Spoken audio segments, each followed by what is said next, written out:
Ako si Maria at ito ang aking kwento.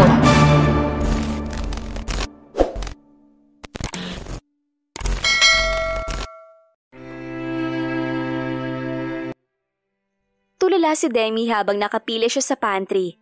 Lunchtime na subalit hindi pa rin siya maayos. Iniisip pa rin niya kung paano niya mapapapayag si Max sa pag-alis niya sa bahay nito. Girl, alam mo parang masama talagang pakiramdam ko. Ani Erica sa kaibigan, nakalabi. Kasunod ito ni Demi sa pila. Parang wala rin akong ganang kumain. Mapait ang panlasa ko. Sinalat ng dalaga ang noo ni Erica. Totoo ngang mainit ito. Dumiretso ka nalang kaya muna sa klinik at doon ka magpahinga.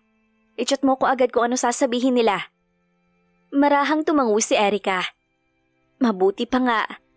Matamlay na sagot nito. Ibinalik ang tray na hawak sa lagayan bago tuluyang nagpaalam sa kaibigan. Nagpatuloy sa pila si Demi hanggang sa makakuha siya ng pagkain. Pagkain na hindi niya alam kung magagawa pa ba niyang ubusin, gayong bukod sa wala na siyang kasamang mananghalian, okupado pa rin ang problema ang kanyang isip. Kasalukuyang nanananghalian si Demi nang biglang may umupo sa kanyang harapan. Mind if I join you? Nag-angat siya ng tingin at nakita niyang si Jet palang umupo sa bakanting silya sa kanyang harapan. Ngumiti si Demi. Umiling. Sige lang, wala naman akong ibang kasama. Anang dalaga. Pilit na sumubo ng pagkain kahit na wala sa pagkain ng kanyang atensyon, kundi sa pag-iisip ng pwedeng irason kay Max upang pagbigyan siya nito sa hiling niyang bumukod ng tirahan. Demi, are you okay? Untag na tanong ni Jet sa kanya maya-maya. Ha? Anang dalaga.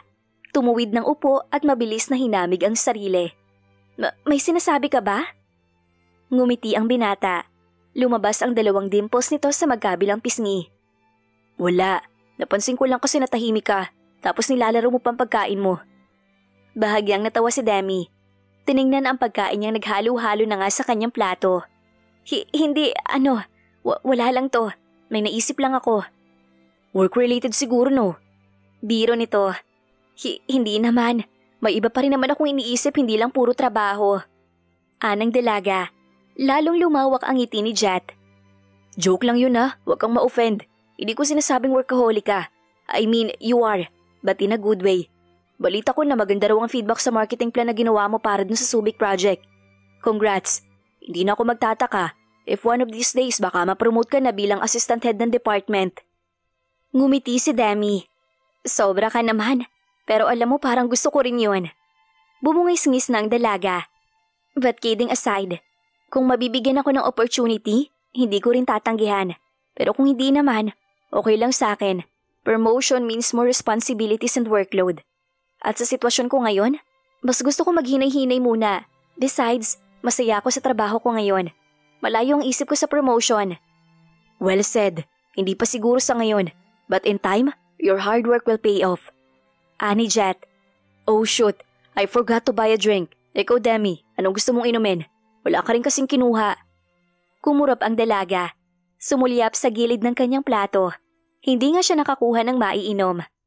Juice na lang siguro, Jet. Anang dalaga. Mabilis na naglabas ng 100 sa kanyang wallet, subalit tinanggihan ito ng binata. Don't bother, ako nang bahala. Anito, bumalik na sa pila sa may cashier ng pantry. Here you go. Anang binata nang makabili na ito ng inumin matapos ang ilang minuto. Inabot pa sa kanya ang tin can ng juice na binili nito para sa kanya. Salamat. Anang dalaga. Don't mention it. Maliit na bagay. Besides, we're colleagues. Sige, sa susunod, ikaw naman ang ililibre ko. Ngumiti na si Jeff. Sure, aabangan ko yan. Muling ipinagpatuloy ng dalawa ang pag-uusap hanggang sa matapos silang mananghalian. Sabay din silang bumalik sa kanilang department. Habang nasa lift, ay nakatanggap siya ng chat message mula kay Erica. Confirm, onset daw ng trangkaso ang sakit ng kaibigan, kaya nag-advise ang doktor sa kanilang clinic na umuwi na lang ito. Nagpatulong si Erica kay Demi na kunin ang mga gamit nito na naiwan sa kanilang opisina. Kaya naman pagdating ni Demi sa kanilang department, ay agad niyang kinuha ang mga gamit ng kaibigan at nagpaalam kay Mr. Roman. At dahil sadyang may mabuting puso ang matandang lalaki, Ito na rin mismo ang tumawag ng taxi para sa kanilang dalawa ng kaibigan. Pani ang pasasalamat ni Erica nang sa wakas ay masundo na ito ni Demi sa klinik. Mas lalo kasing bumigat ang pakiramdam nito kumpara na magtungo ito sa klinik. Kaya naman kailangan ng dalaga ng alalay. And Demi was more than willing to give that to her friend.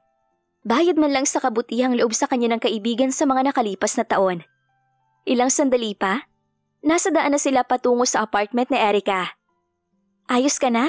May gusto ka pa bang gawin? Tanong ni Demi kay Erica nang sa wakas ay maideposito niya ang may sakit na kaibigan sa kama nito. Umiling si Erica. Mabilis na kinumutan ng sarili at pumikit. Wala na, Demi. Itutulog ko na lang. Sabi nito. Okay, tatawagan ko na lang si Mr. Roman.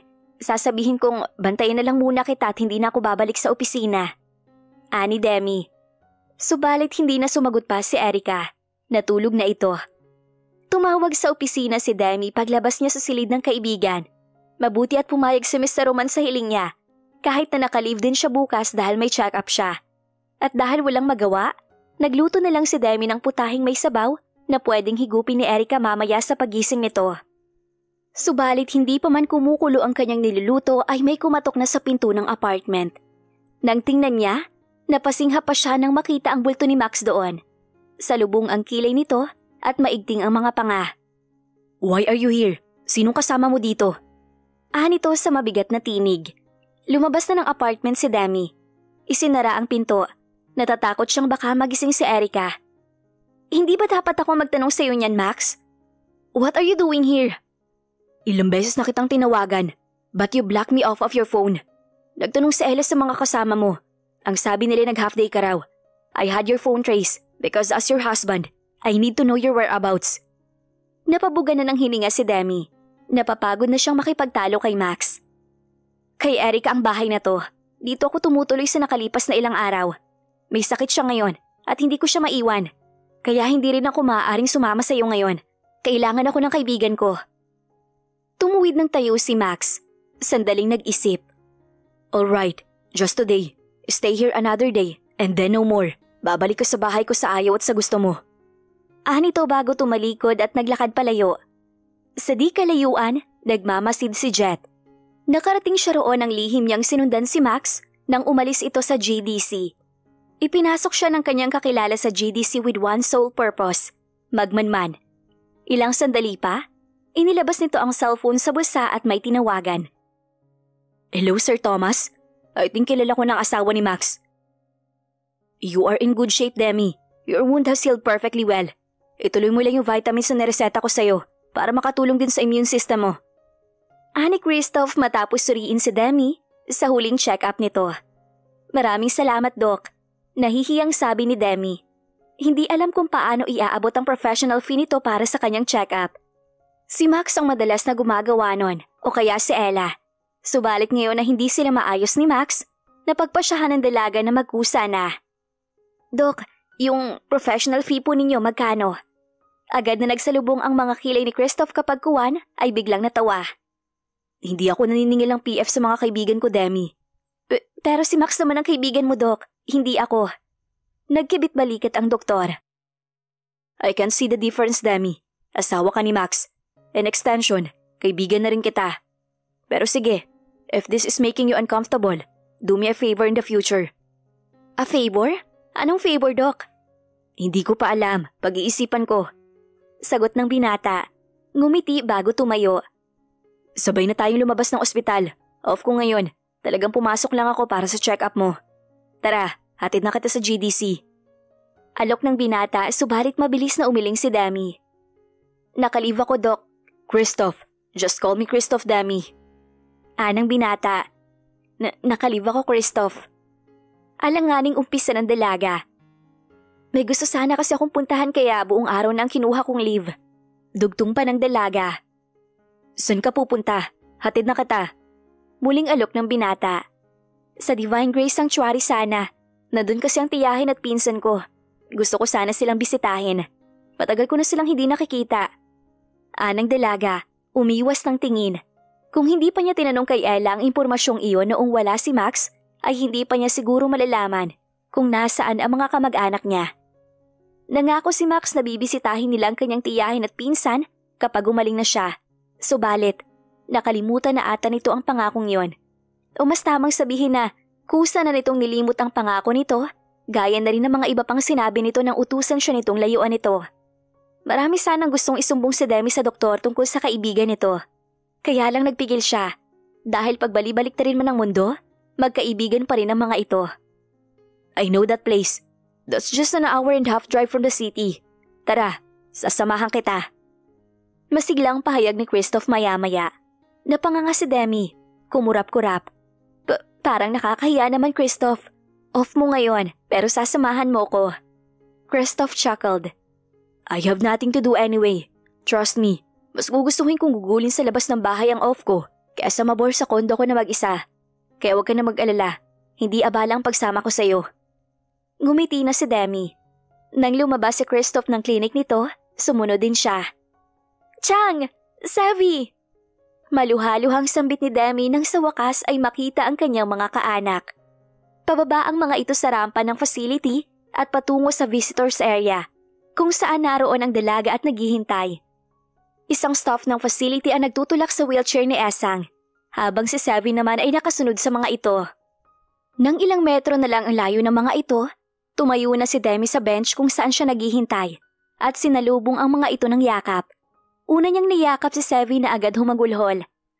Ate, saan ka nagpunta ate? Nito sa hirap na tinig. Humigpit ang yakap sa pinsan. Agad namang bumigat ang dibdib ni Demi. Nakukonsensya siya dahil alam ng dalaga na siya ang dahilan kung bakit napunta ang mga ito roon. Pero, pasensya ka na Savvy, hindi ko pwedeng sabihin sa'yo. Pero maayos ako, nasa maayos akong kalagayan. Kayo ni Chang, kamusta kayo rito? Kumalas na sa pagkakayakap ni Demi ang pinsan. Maayos naman po kami ni inay ate. Maayos po ang turing nila sa amin dito. Ani Savvy, mabuti naman kung ganon. Ani Demi bago bumaling sa kanyang tiyahin na noon ay lumuluha na rin habang nakatingala sa kanya. Hindi na nag-aksaya pa ng panahon si Demi. At marahang niyakap ang tiyahing tumayong kanyang ina sa nakalipas na maraming taon. Chang, patawad po, ngayon lang ako. Ani Demi sa mapait na tinig. Gusto niyang magsumbong sa tiyahin. Sabihin dito ang mga hirap na kanyang pinagdaanan sa kamay ng asawa nito upang muling marinig ang tinig nito na inagaw na ng sakit nito. Subalit isang mahinang haplos lamang sa buhok ni Demi ang nagawa ni Esang. At para kay Demi ay sapat na yon. Sapat na ang marahang haplos na yon upang patuloy siyang lumaban sa kabila ng maraming kaguluhan sa kanyang buhay. Ate, siya bang asawa mo? Ang sabi kasi na naghatid sa amin dito, utos daw ng asawa mo na dalhin kami dito ni inay para hindi kami mabalikan ni Itay. Si Savvy maya-maya. Napalingon si Demi. Mabilis na tumuwid ng tayo at nagpunas ng luha. Hindi Savvy. Kaibigan siya ng asawa ko. Pag-amin ng dalaga. Siya si Doc Christoph. Christoph, ang Chang Esang ko at si Savvy. Si Christoph na ang unang lumapit at nakipagkamay sa binatilyo. Bahagya din itong nginitian si Esang. Nice to meet you both. If you don't mind, can I take a look at the medical records of the patient? Anito sa staff ng facility na hindi pa rin umaalis. Sure Doc, tara po sa loob. Anang staff bago nagpatiunang naglakad pabalik sa center. Tahimik namang sumunod si Christoph. Hindi pa nahuhuli si Tio Rodel Savvy. Pasensya na kayo, baka matagalan pa kayo rito. Pero pangako, kapag maayos ng lahat, isasama ko na kayong dalawa ni Chang sa Maynila at hindi na tayo maghihiwa-hiwalay pa. Anang dalaga nang sila nalang magkakamag-anak ang naiwan. Hindi ko alam na kayang gawin ni Itay ang ganun sa'yo ate. Kung sa bagay, noon pa man, mukha ng pera si Itay. Isinanla niyang lahat ng alahas ni inay para lang sa alak at sa babae. Ani Savvy sa garalgal na tinig. Inabot naman ni Demi ang kamay ng pinsan. Matatapos din ang dilubyo, Savvy. At kapag nangyari yon, makakahinga na tayo ng maluwag. Tipid na ngumiti si Savvy. Tumangutango. Maya-maya pa, sumenya si Esang sa anak bago tinuro si Demi. Agad namang inilabas ni Savvy sa bulsa nito ang isang supot na naglalaman ng isang pendant na hugis puso. Sa likod niyon ay may engraving na EDG. Pag-aari yun ng kanyang tiyahin, si Esang Del Galbaro. Akin na to, Chang? Pero bakit? Sa inyo po ito at... Umiyak na si Esang. Masuyong inabot ang pisngi ng pamangkin. Okay po, sige, itatago ko po ito para hindi mawala. Anang dalaga, isinabit sa kanyang sariling kwintas ang pendant. Ilang sandali pa, bumalik na si Christoph. Ibinalita nito na stable daw ang lagay ni Esang. na labis na ikinatuwa ni Demi. Nanatili hanggang hapon sina Demi at Christoph sa facility. Subalit umalis din bago magdilim. Masayang nagkwentuhan ang dalawa habang nasa daan. Inihatid ni Christoph si Demi hanggang sa apartment building ni Erica. Subalit, pagdating doon, ang madilim na mukha ni Max ang sumalubong sa kanila. Maigting ang panga ni Max habang naghihintay sa parking lot ng apartment building kung saan naroon ang unit ng kaibigan ni Demi. Buong maghapon na siyang walang balita dito, ni hindi rin ito pumasok sa opisina. Ang sabi ni Mr. Roman ay nag-leave ito para sa final check-up nito sa ospital. He checked at the hospital. Off naman daw ni Christoph. Napilitan siya tuloy ipakuha ang number ni Erica sa HR at siya mismo ang tumawag dito upang tanungin kung nasaan si Demi. Subalit maging ito ay hindi rin alam kung nasaan ang kaibigan. Nagpaalam daw ito na magpapa-check up at may pupuntahan pagkatapos kung saan hindi rin alam ni Erica. And it's been 7 hours and 36 minutes now that Demi is missing. A long time for him but not too long for the authorities to grant the search he had requested to ease his mind. And now, he sits there, waiting, hoping that Demi will soon appear so that his mind will finally be put at ease. Sir, kung ako na lang kayang maiwan dito at bumalik ka na lang muna sa penthouse. Presinta ni Ellen na nasa Manibela. Alam ng assistant na nagpipigil na naman ng galit ang boss. Bagay na nais niya sanang iwasan ngayon. No, dito lang ako. If I will have to drag Demi inside this car para lang umuwi siya sa bahay ko, gagawin ko. Tapos na ang palugit na ibinigay ko sa kanya kagabi at wala akong balak na bigyan pa siya ng anumang extension. Lalo na ngayon at nag-usap na kami ni Mr. Lim. Kumuyom ang mga kamay ng binata nang maalala si Mr. Peng. Ang matandang Chinoy na president ng grupo ng mga Chinese businessman sa bansa. Ipinapakiusap nito na iurong ang demanda na inihain niya laban sa inaanak nitong si Carly Chua. Subalit tumanggi si Max. Nang kausapin siya nito'y, hindi nito alam ang punot dulo ng inihain niyang reklamo sa inaanak nito. Basta na lang ito pumunta sa kanyang opisina at humingi ng pabor na para bang napakaliit lamang na bagay ang ginawa ng inaanak nito. But Max stood his ground. Alam niyang masama ang loob ng matanda at ang klase nito ang hindi natutuwa kapag tinatanggihan. Sigurado rin siyang magkakalkal ito lalo sa ugnayan nila ni Demi. Subalit wala siyang pakialam. Wala akong pinagsisisihan sa ginawa ko sa inaanak mo, Mr. Peng. Kung meron man, yun na hindi ko siya ginawang baldado buong buhay niya upang hindi na siya makapanakit pa. Yun ang sinabi ni Max sa matanda. A little harsh but it was the truth. Si Carlo Chua ay ang isang klase ng taong hindi na dapat binibigyan ng pangalawang pagkakataon. Kung siya lang masusunod, he'd throw the perverted man into the deepest pit and let him rot in there. Sana hindi mo pagsisihin ang ginawa mong ito, Mr. Guerrero. Yun ang sabi ng matanda kanina bago ito umalis sa kanyang opisina. But he regarded it as an empty threat. He is Max Guerrero, the CEO of the largest development company in the country and in Asia. Who would dare mess with him? Sir, dapat na po ata nating sabihin kay Doña Criselda ang totoo. Baka lumala ang alitan ninyo ni Mr. Peng. Masira ang lahat ng plano ninyo. Si Ella. Sinilip ang amo sa rearview mirror. No, wala tayong sasabihin sa lola. And we must keep it that way until the company anniversary next week. Pahayag ng binata, bumaling sa labas ng sasakyan. Maya-maya pa, nakita ni Max ang pagparada ng pamilyar na sasakyan ni Christoph sa harap ng building. Ilang sandali pa, bumaba si Christoph at pinagbuksan ng pinto ang kung sino mang nasa passenger seat. When Demi emerged from the car, all he saw was red. Nagmadaling bumaba ng sasakyan si Max at sa mabibilis na hakbang ay nilapitan ng asawa at kaibigan. So, magkasama kayong dalawa buong maghapon? And no one tried to inform me? Great, just great. Anang binata sa sarkastikong tinig. Hindi inaalis ang mga mata sa dalawa. Agad na bumakas ang takot sa mga mata ni Demi. Umatras sa likod ni Christoph. Max, don't make a scene here. Paalala ni Christoph sa kaibigan sa mababang tinig. Sinamahan ko lang si Demi. Wala kaming ginawang masama. Subalit tila walang narinig si Max. His eyes narrowed on Demi and dragged her towards his car. Max, bitiwan mo ako. Nasasaktan ako. Reklamo ni Demi. Pilit na binabawi ang kamay niya sa asawa. Subalit tila bingi si Max sa mga pakiusap ni Demi. All that matters at the time was his anger pulsating through his veins. Marahas na binuksan ni Max ang passenger seat ng kanyang sasakyan at idiniposito si Demi doon. Get off the car, Ella. Nagmamadaling utos ng binata sa assistant na agad namang tumalima. Nang makasakay sa sasakyan, ay agad niyang pinaharurot iyon. Panay naman ang hikbi ni Demi. Niyakap ng sarili. Ilang beses na rin niyang nakita ang masamang ugali ni Max, Subalit tila iba ito ngayon. It looked like anger has consumed him fully. Please, slow down Max. Please. Pakiusap ni Demi. Lumilinaw sa isip ang kanyang panaginip kung saan lagi niyang kasama ang inang naaksidente sa pasigsag na daan. Subalit hindi nakinig si Max. Lalo lang nitong binilisan ng pagpapatakbo.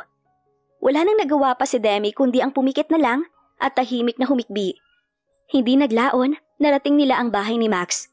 Gaya ng isakay siya nito roon, hinila rin siya ni Max sa pagbaba hanggang sa marating nila ang sala bago siya marahas na binitawan sa sofa. Explain yourself. Bakit kayo magkasama na Christoph? Bakit kayo magkasama ng kaibigan ko buong maghapon, Demi? Bakit? Singhal ni Max kay Demi. His voice shaking the four corners of the big house. Subalit hindi sumagot si Demi. Muling lumuha at humikbi. She's tried defending herself against Max. Bahala na itong isipin ang gusto nitong isipin. Marahas na nagpunas ng luha si Demi bago tumayo sa sofa at sinalubong ang nagbabagang tingin ng asawa. Isipin mo nang gusto mong isipin, Max. Pero malinis ang konsensya ko. Wala kami ginawang masama ni Christoph.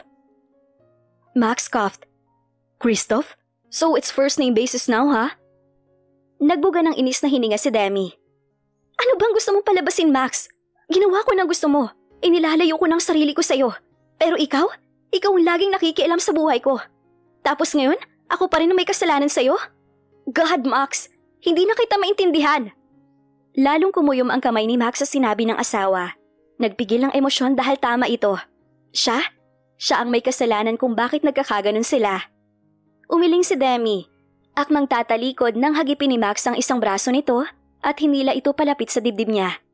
His lips were inches away from her. And he'd be damned if he won't kiss her.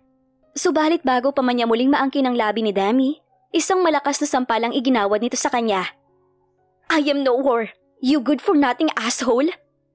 Ani Demi sa garalgal na tinig. Tinulak si Max bago nagmamadaling umakyat sa kanyang silid.